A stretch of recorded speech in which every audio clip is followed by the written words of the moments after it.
If you think Chinese New Year is just one day, you're missing the big picture. In a very real sense, it's not a single day at all, but a long, carefully layered stretch of time. The real celebration doesn't just kick off on the first day of the Lunar New Year. It quietly begins in the 12th lunar month, known as Liu, and doesn't fully conclude until the Lantern Festival on the 15th day of the first month. This entire period is the most ritually dense, emotionally concentrated, and taboo-filled time in the traditional Chinese calendar. Every single day has a specific meaning, and every action is about restoring or rebuilding some kind of order.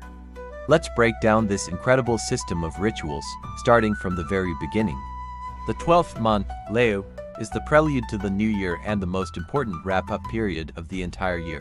In ancient Chinese, the character law means to offer a collective sacrifice at the end of the year. So, the core task of this month isn't about welcoming the new, but about settling the old. It all starts with the Laba Festival, on the 8th day of the 12th month. Originally, this was a national day of sacrifice to thank the gods for a year of good weather and harvests. Over time, Laba became a family affair, filled with the warmth of everyday life.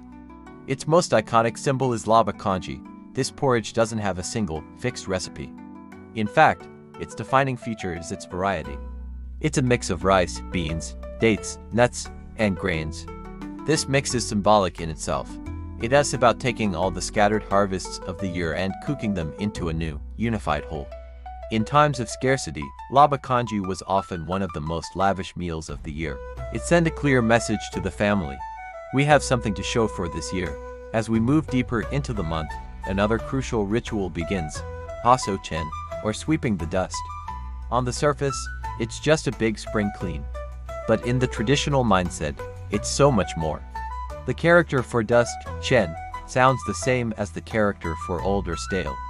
So, sweeping the dust means sweeping away the old, the unlucky, and the negative. In many regions, this cleaning has strict rules. It must be done before the new year arrives. You don't sweep the floor on New Year's Eve, and you definitely don't take out the trash on New Year's Day. The logic is clear. The old must be dealt with in the old year, and the new shouldn't be swept away.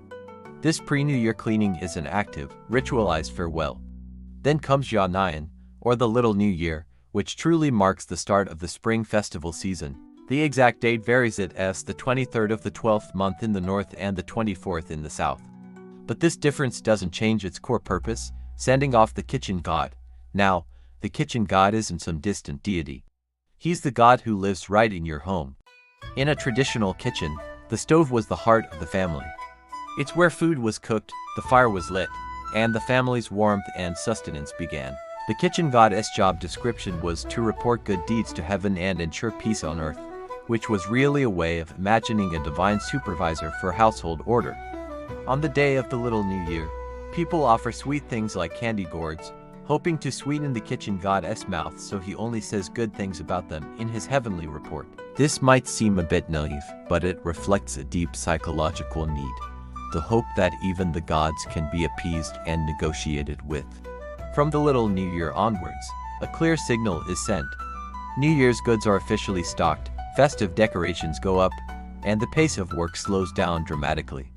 The everyday order is paused, and the festival order takes over. Of all the days, New Year's Eve, or Chukst, holds an unparalleled status. Ch means to remove or eliminate, and X means evening. So, New Year's Eve is about completing the final cleanup of the old year during the night. The reunion dinner, or Nian Wifan, is the centerpiece. It's not just a lavish meal, it's a living diagram of the family structure. Who sits at the head of the table? Who picks up their chopsticks first? Who organizes the meal? All of this follows long-established family norms. Even in modern society where these rules have softened, they still play an unspoken role. Many families are almost obsessed with having everyone present for this meal, because it symbolizes that the family unit has remained whole and complete for another year.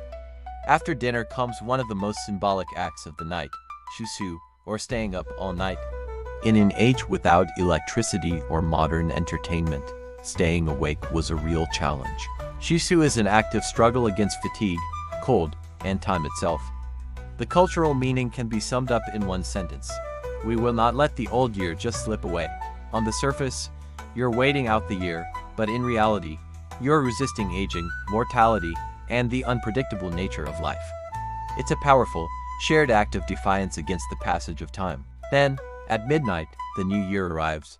The first day of the new year, Jeonnyukjeorwik, is the cleanest day of the festival. It has the most and the strictest taboos: no sweeping, no cursing, no unlucky words, and no breaking things. These aren't just superstitions, they are a grand social experiment in self-restraint. For one day, everyone is required to be as gentle, controlled, and friendly as possible. In other words, the first day of the new year is a brief simulation of an ideal society. It's a collective performance of harmony and optimism. Starting from the second day, the festival enters its mobile phase with Bainayan, or New Year visits. This is far more than just a polite gesture, it's a systematic maintenance of your entire social network. You visit relatives to reaffirm blood ties, call on neighbors to strengthen community bonds, and meet up with friends to continue emotional connections. In an era before social media, these New Year visits were the most important relationship updating mechanism of the entire year.